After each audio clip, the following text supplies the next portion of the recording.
In our last segments, we covered self-promoting and ingratiation strategies, and now we will finish self-presentation with 4 status-conveying strategies. Managing information about the self with the goal of claiming and/or maintaining high status. People who have high status gain access to greater educational opportunities and resources. They are more likely to be accepted into affluent social circles that afford opportunities to make money, more likely to find desirable mates and wield political power, less likely to be bothered and hassled by others. With all of these advantages and more, it is no wonder people with high status are often motivated to keep it and engage in many tactics to display it. People of status have a tendency to mark their territories by displaying status artifacts, such as diplomas and certificates for high prestige kinds of occupations and skills, placing their offices on a top floor and/or obtaining a corner office with a view, displaying an opposing desk, etc. Some businesses exist for the sole purpose of manufacturing artificial status artifacts. I was invited to have my biography, photograph, and essay published in the first edition of a heavy leather-bound book entitled 1000 Great Intellectuals. I was told I would also receive a gold-finished medal and framed certificate. All I had to do to receive this honor was pay $1,125. Consumption displays refers to publicly expending large amounts of money and resources.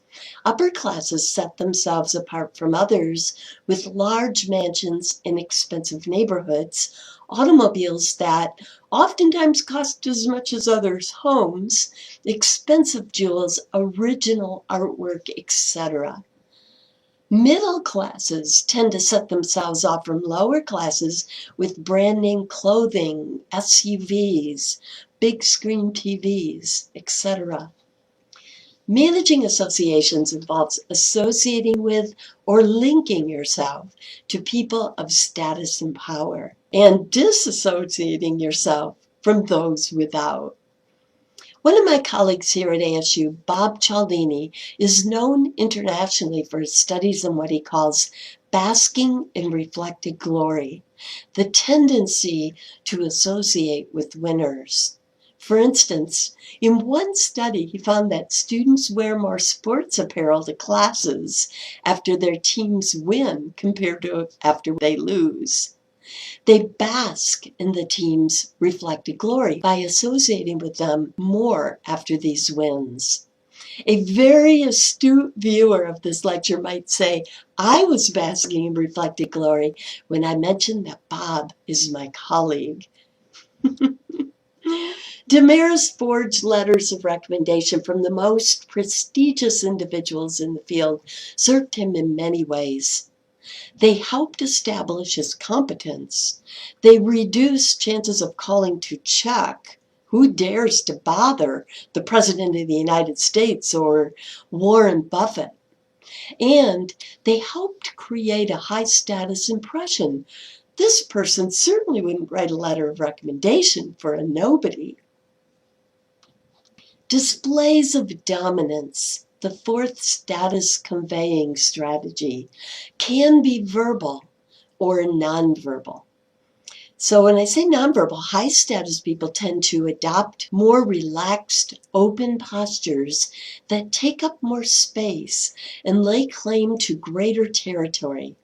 So in a meeting, a high status person is more likely to sit like this than one of low status, and one of low status more likely to sit like this. High status people are more likely to interrupt others, place themselves in positions of prominence, like at the head of a table, They're more likely to touch and stand closer to others of lower social classes. In other words, encroach on their personal space. As a review now, which status conveying strategy does this comic illustrate? And yes, that would be dominant displays. Verbal in this case. Remember, dominance displays can be verbal or nonverbal.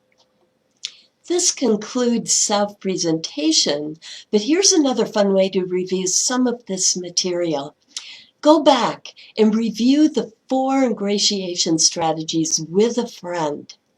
Then assign one of you to play the role of an interviewer and the other the applicant. Have the interviewer start asking a series of questions. The applicant should use just one strategy, but over and over again as they answer until the interviewer guesses the strategy correctly. Then switch roles using a different ingratiation strategy on the following round or rounds. Okay, in our last segment of this intrapersonal cognition lecture, we will explore autobiographical memory and affective forecasting.